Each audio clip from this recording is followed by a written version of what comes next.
सही मनुज अवतारा।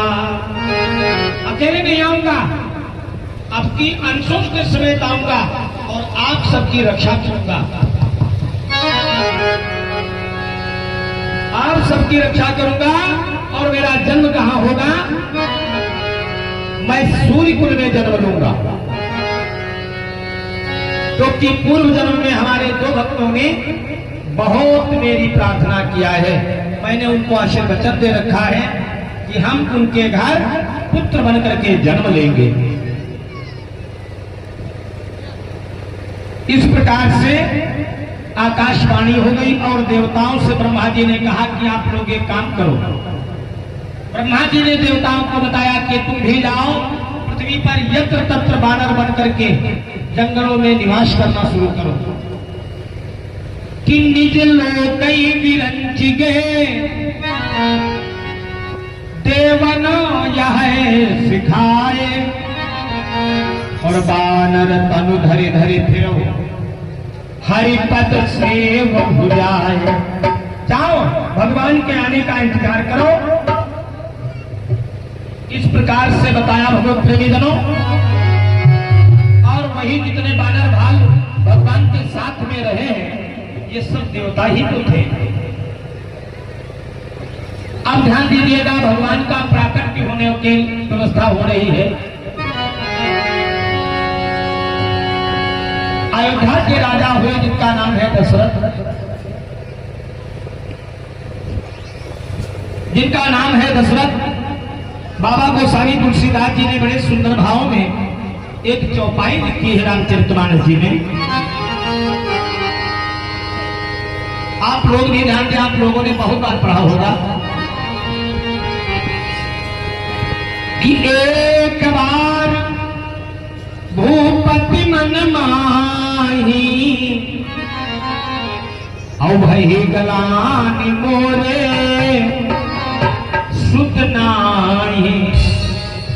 राजा दशरथ को जब बुढ़ापा आ गया है, चौथापन आ गया है, एक बार अच्छा एक चीज विचार करो, जिसके घर 3-4 साल बाद बच्चा न जन्म ले वो दुनिया की दवाई पानी डॉक्टर वैद्य नाम कुछ बाकी नहीं रहता। और राजा दशरथ ने बुढ़ापा पर सोचा विचार किया एक बार कि हमारे घर बेटा नहीं हुआ। अच्छा इसमें एक चीज और बता दें, लोगों ने जो भ्रांति फैलाई है,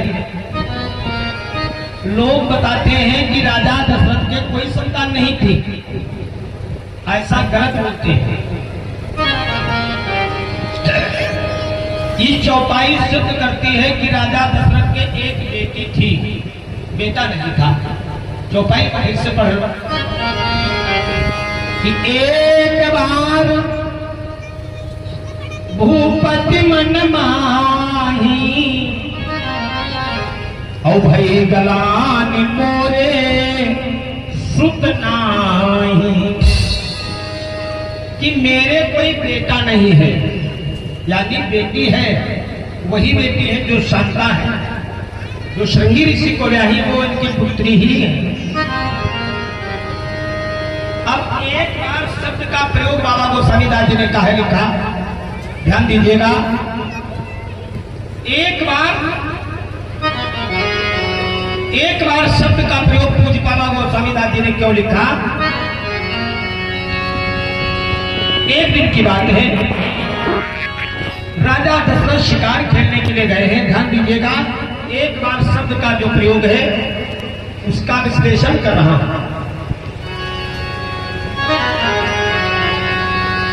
शिकार खेलने के लिए गए हैं राजा दशरथ। दोपहर का समय है, अश्व को प्यास लगी है, सामने एक सरोवर देखा, एक बड़ा सुंदर सरोवर देखा और उस सरोवर के पास में जाकर के पहुंचे। घोड़े को अपने जल पिलाया। घोड़े को जल पिलाने के बाद में देखा उसमें एक बड़ा सुंदर कमल का फूल लगा हुआ है, कमल का पुष्प लगा हुआ है। तो सोचने लगे ये पुष्प तोड़ लूंगा और ये पुष्प तोड़ करके हम अपनी रानी कौशल्या को दिखाएंगे कि देखो दुनिया में इतने सुंदर सुंदर पुष्प होते हैं। इतने सुंदर सुंदर पुष्प होते हैं। और बहुत प्रेमीजनों, जैसे ही पुष्प की ओर बढ़े, आप लोग ध्यान से सुने, जैसे ही पुष्प की तरफ राजा दशरथ ने हाथ बढ़ाया, पुष्प थोड़ा अंदर बढ़ गया। राजा दशरथ भी नहीं माने, थोड़ा और आगे बढ़े, यहां तक बढ़े कि जल में डूबने की जब बारी आ गई है, तब उस पुष्प से आवाज आई कि आए मूर्ख राजा, मैं उसके घर नहीं जाता हूं जिसके घर कोई पुत्र नहीं होता है, मैं ऐसे लोगों के घर जाता हूं जिसके घर पुत्र होते हैं। तो वहां पर राजा दशरथ को बहुत ग्लानि हुई, बहुत दुख हुआ। तब राजा दशरथ के विचार मन में आया कि अगर आज मेरे पुत्र होता तो ये जल में रहने वाला जड़ जीव, जड़ हमको ठेना नहीं मारता। इसी भाव को लेकर के बाबा गोस्वामीदास जी ने लिख दिया, एक बार भूपति मन माही, भई गलानि मोरे सुत ठाई।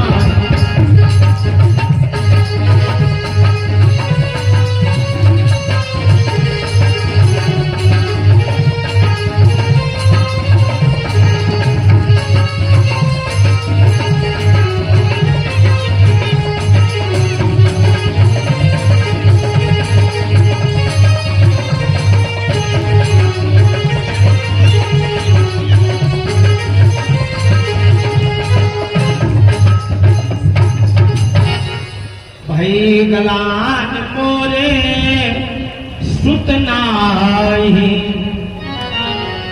दूसरा भाव इसी चौपाई का ध्यान दे, दूसरा भाव आज इसी चौपाई का, कि एक बार शब्द का विश्लेषण कर रहा हूं।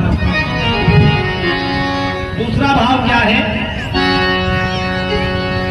एक दिन की बात है, राजा दशरथ ब्रह्म वेला में प्रतिदिन उठते थे। जब 4 पहर रात्रि रह जाती थी तो राजा दशरथ निद्रा से जग जाते थे और टहलने लगते थे। तो एक दिन 4 पहर रात्रि रहने पर राजा दशरथ घूमने के लिए निकले। और होता क्या है,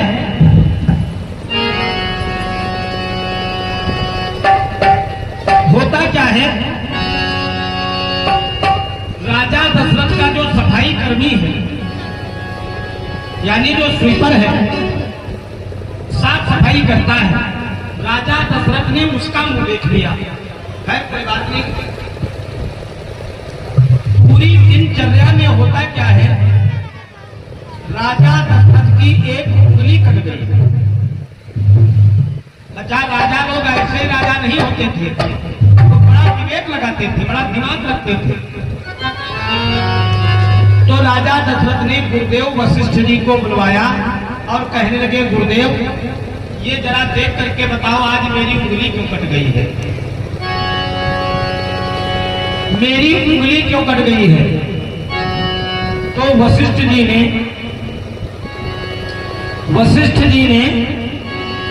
पंचांग उठाया, पंचांग उठा करके देखा, कहा राजन आज आपने ऐसे किसी व्यक्ति का मुंह देख लिया है सुबह जिसके कोई पुत्र नहीं है, जिसके कारण आपकी उंगली कट गई है। तो राजा दशरथ विचार करने लगे कि मैंने किसको देखा। हाँ, याद आया कि हमने अपने सफाई कर्मी का मुंह देख लिया,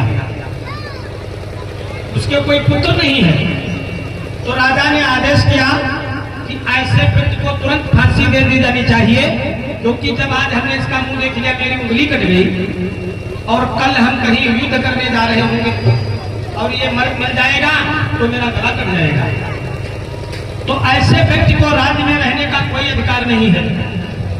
फांसी की व्यवस्था कर दी गई, वशिष्ठ जी बैठे हैं, राजा दशरथ बैठे हैं, पूरी व्यवस्था कर दी गई है और उसको फांसी के फंदे पर पहुंचाया गया। ध्यान से सुने आप लोग, उस सफाई कर्मी को फांसी के फंदे पर पहुंचाया गया। तो राजा दशरथ ने पूछा, बताओ आपने बड़ी सेवा किया है हमारी भैया, फांसी देना मेरी मजबूरी है आपको, कोई आपकी अंतिम इच्छा हो तो बताओ। तो उस सफाई कर्मी ने कहा महाराज हमारी अंतिम इच्छा कोई है नहीं, लेकिन हम एक बात जानना चाहते हैं। क्या जानना चाहते हो? बोले महाराज हम ये जानना चाह रहे हैं कि हमको किस अपराध में फांसी दी जा रही है। तो राजा दशरथ ने कहा मूर्ख, सुबह आज मैं जैसे घर से निकला तेरा मुंह देख लिया और मेरी एक उंगली कट गई, क्योंकि तेरे कोई पुत्र नहीं है। वो बहुत जोर के साथ ठहाका मार करके हंसा, बोला राजन बिल्कुल सत्य आपने कहा है कि आपने मेरा मुंह देख लिया तो आपकी उंगली कट गई, और आज हमने तुम्हारा मुंह देख लिया तो मेरी तो जिंदगी जा रही है। तुम्हारे कौन पुत्र है? अगर हमारे कोई पुत्र नहीं है तो तुम्हारे कौन पुत्र है? वहां पर भी राजा दशरथ को बहुत ग्लानि हुई और बाबा गोस्वामी दास जी ने क्या लिख दिया? एक बार भूपति मन माही गलानि मोरे सुतना।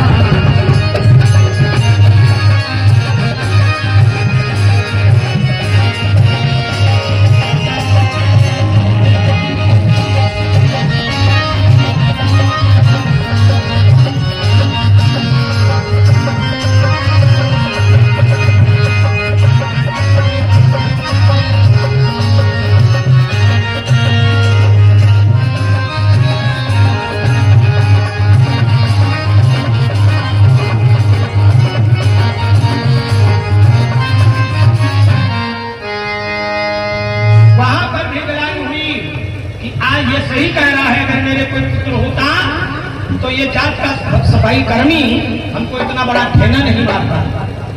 तो अब अपना दुख लेकर के कहां जा रहे हैं? अपना दुख गुरु गृह गए तुरंत मही पाला और चरण लागी कर विशाला। गुरु जी के पास ले गए। देखिए जीवन में इसीलिए गुरु की परम आवश्यकता है। अगर आपके जीवन में गुरु नहीं है तो आपके दुखों का निवारण कोई नहीं कर सकता है। इसलिए जीवन में गुरु करना बहुत जरूरी है, क्योंकि बाबा जी ने लिखा है कि गुरु बिन भवनिधि तरई न।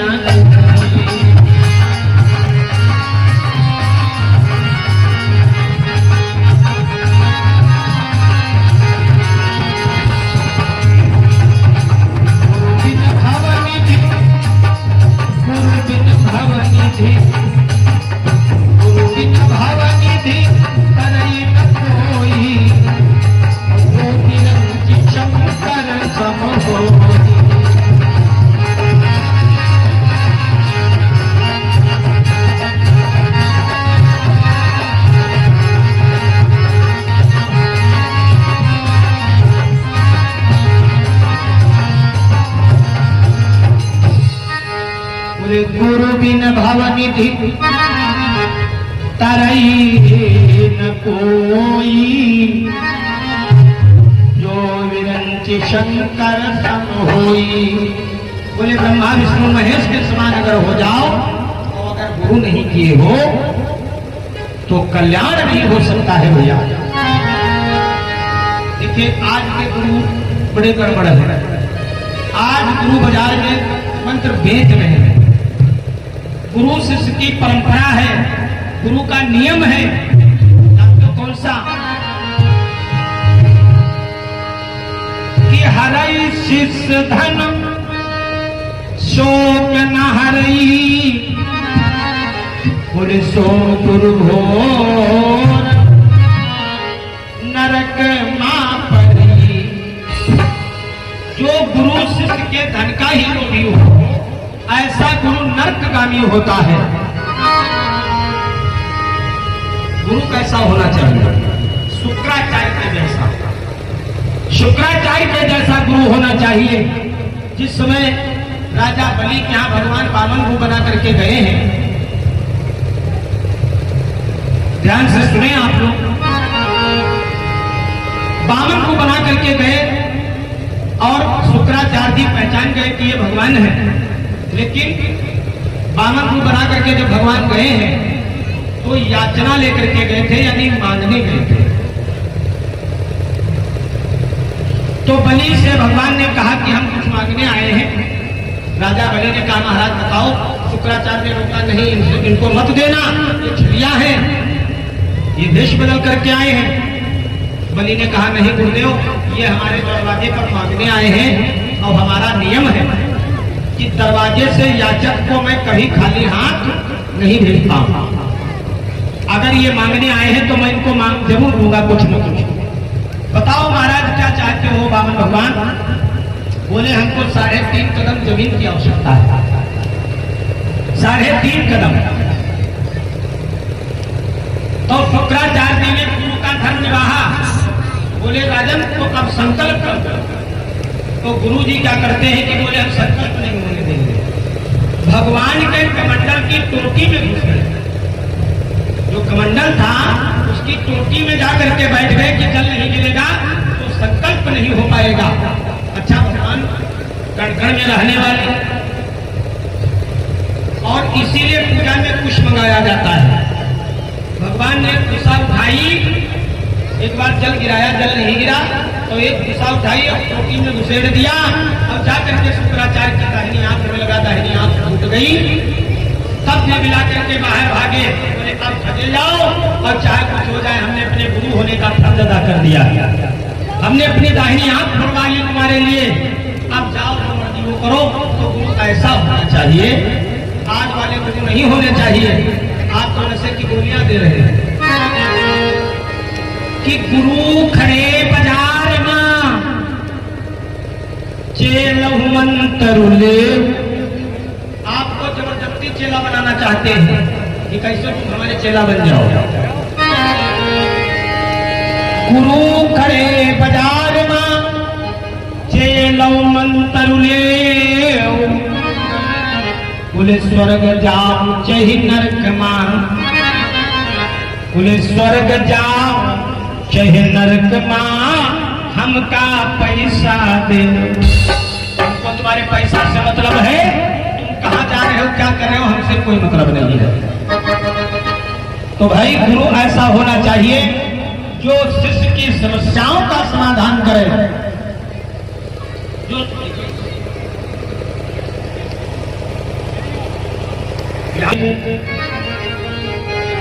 कि गुरु गृह गए वो तुरंत महिपाला।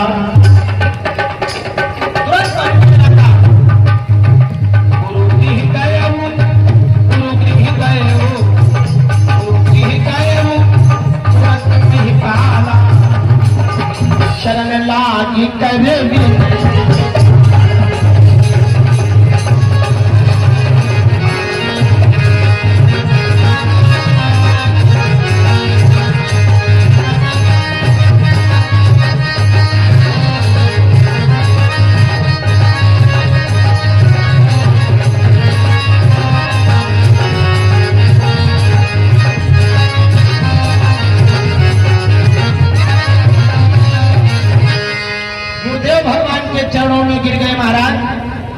बड़ी समस्या है हमारी। गुरु जी ने कहा बताओ क्या समस्या है। तो बताया महाराज ऐसी ऐसी समस्या, हमारे घर कोई बेटा नहीं है और मैं जिधर जाता हूँ उधर लोग हमको टोकते कि तुम्हारे कोई बेटा नहीं है। तो गुरु जी कहने लगे राजन तुम चिंता काहे कर रहे हो, घबरा क्यों रहे हो। इधर धीर हुई है सुत चारी, एक 4 बेटा पैदा होंगे। क्या बताया, बोले धर्म धीर हुई है सुखचारी, त्रिभुवन विदित भगत है हारी।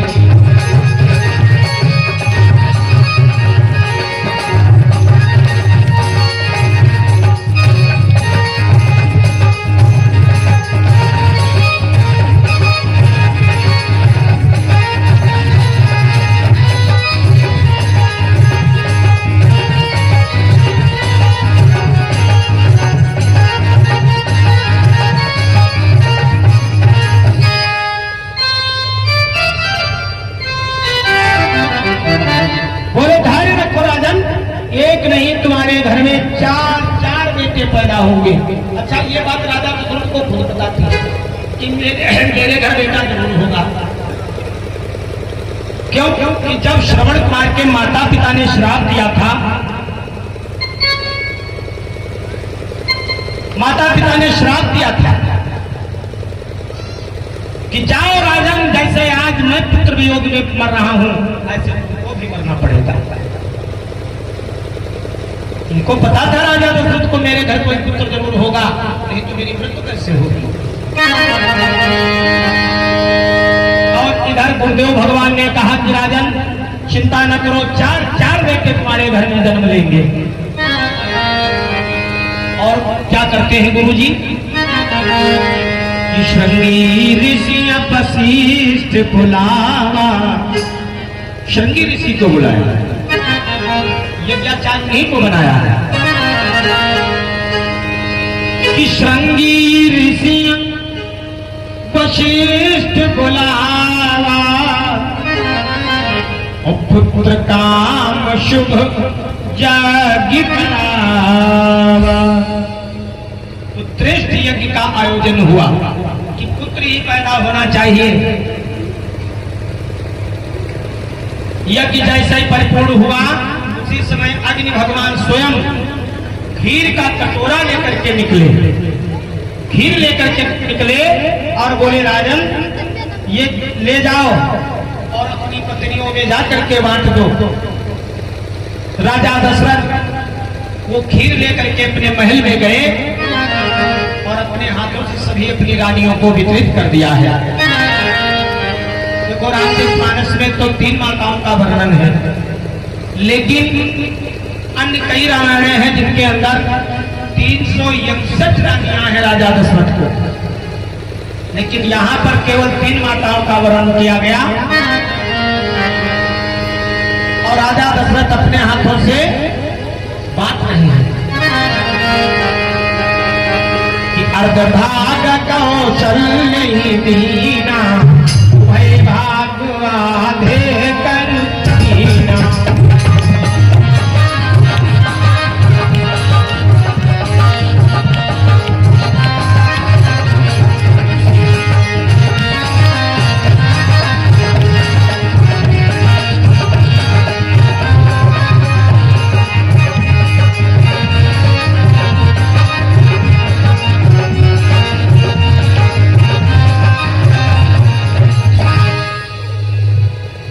कौशल्या मैया को दे दिया और जो आधी बची है उसने माता कौशल्या के बाद सुमित्रा और कैकेयी आदि को वितरित कर दिया। धीरे धीरे भगवत प्रेमी जनों, तीनों माताएं आज अवधान समेत हो गई हैं। अवधान समेत यानी गर्भ धारण कर लिए हैं।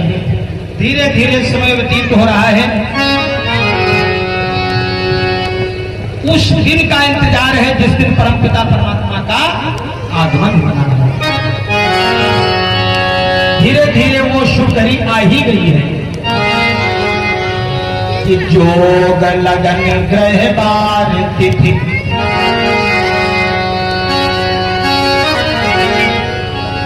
जोग लगन ग्रह बार तिथि, सबई भय अनुकूल, सब अनुकूल हो गया है। और आज जगत नियंता जगदाधार भगवान भक्त की मनोकामना को परिपूर्ण करने के लिए पृथ्वी पर आ रहे हैं। कौन सा समय है? कि नवमी तिथि मधुमास पुनीता, नवमी तिथि चैत्र का पवित्र महीना है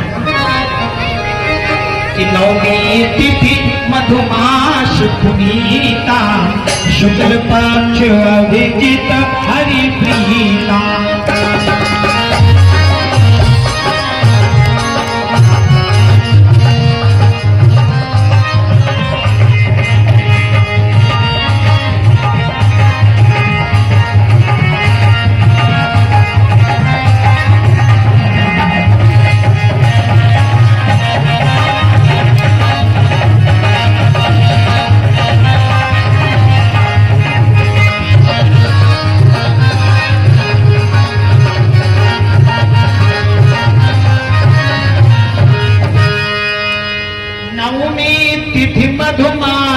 पुनीता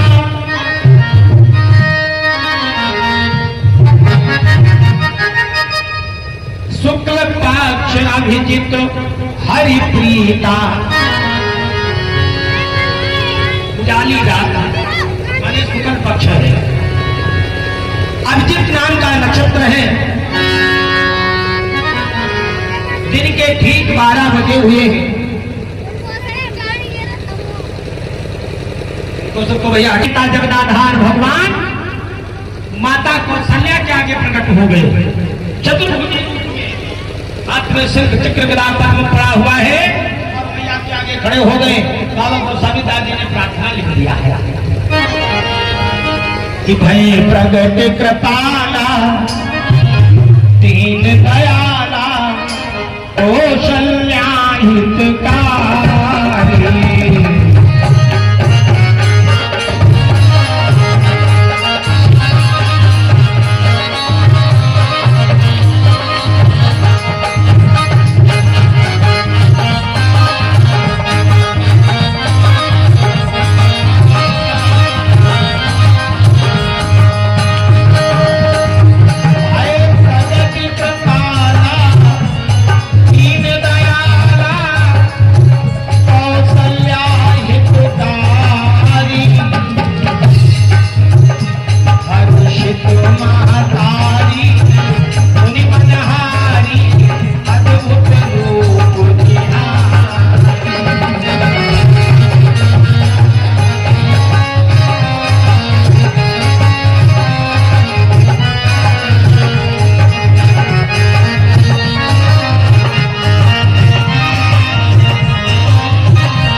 माता कौशल्या के आगे खड़े हो गए और कहने लगे मैया हम तो आ गए हैं आपके बेटा बन करके। माता कौशल्या ने देखा कहा क्या सच बताना भैया इतना बड़ा बेटा भाई किसके घर पैदा होता है? जैसे तुम आए हो इतना बड़ा बेटा किसके घर पैदा होता है? और अगर मान लो अगर सखियां सुनेंगी कि कौशल्या के घर बेटा हुआ है तो सब देखने आएंगी। तो भगवान ने कहा बताओ हमको क्या करना है? तो माता पुनि बोली सोमति बोली तजो तात यह रूपा। महाराज यह स्वरूप हटाओ और क्या करना है? बोले की जय शिशुलीला अति प्रियशीला। महाराज छोटे से बच्चे बनाओ और हमारी गोद में आओ। जैसे छोटा बच्चा रोता है वैसे ही रोना शुरू करो। भगवान ने कहा ठीक है भैया। भगवान क्या है? भक्त वत्सल है। सुनी बचन सुजाना रोदन ठाना।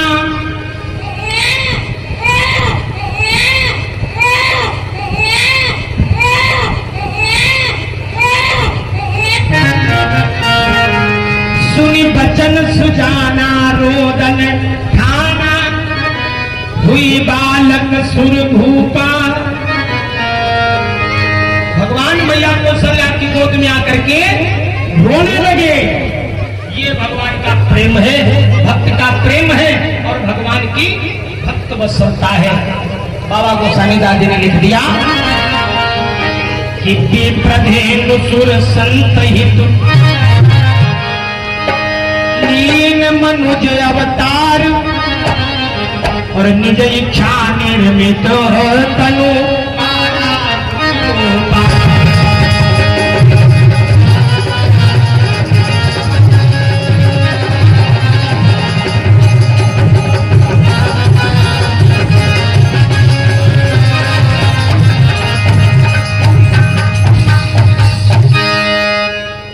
निज इच्छा निर्मित तन माया गुण गोपाल। भगवान का प्रकट हो गया एक बार फिर से बोले राजा रामचंद्र भगवान की। यहाँ वाला खुशी कोई नहीं है, खाली हाथ उठा दिए मुंह से आवाज नहीं है। अरे थोड़ा जयकारा लगाओ, भगवान का प्रकट हुआ है। बोलिए धर्मनाथ की। और एक दासी ने जैसे रोते हुए सुना तो भागती हुई राजा दशरथ के पास में गई और कह लगी महाराज की जय हो। कौशल्या ने एक बेटा को जन्म दिया है। जैसे राजा दशरथ को बताया कि बेटा हुआ है तो राजा दशरथ क्या बोल पड़े कि दशरथ पुत्र जन्म सुनि काना मानव ब्रह्मा नंद समान। ब्रह्म की अनुभूति हो रही है। और क्या बोले? बोले जाकर नाम लेती शुभ होई मोरे गृह आवा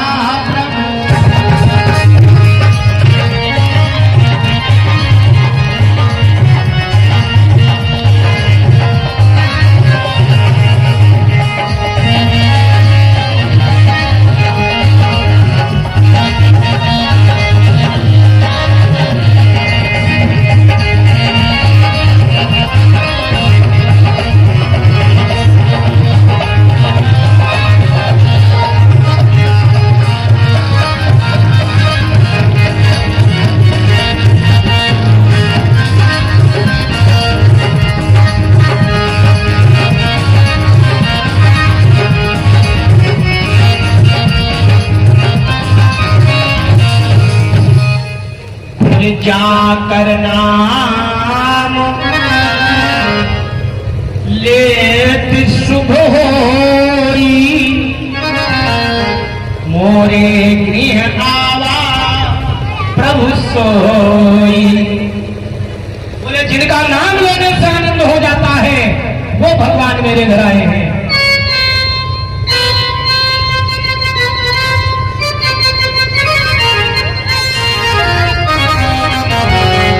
वशिष्ठ जी को बुलाया गया, यानी गुरु जी को बुलाया गया।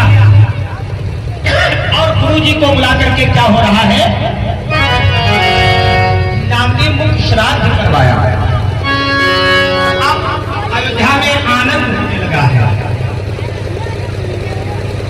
पूरी अयोध्या दुल्हन की भात सज गई है, ध्वजा पताका लगाए गए, आकाश मंडल से फूलों की बरसात हो रही है। बोलिए राजा रामचंद्र की। आप सखियां भगवान का दर्शन करने के लिए आ रही हैं।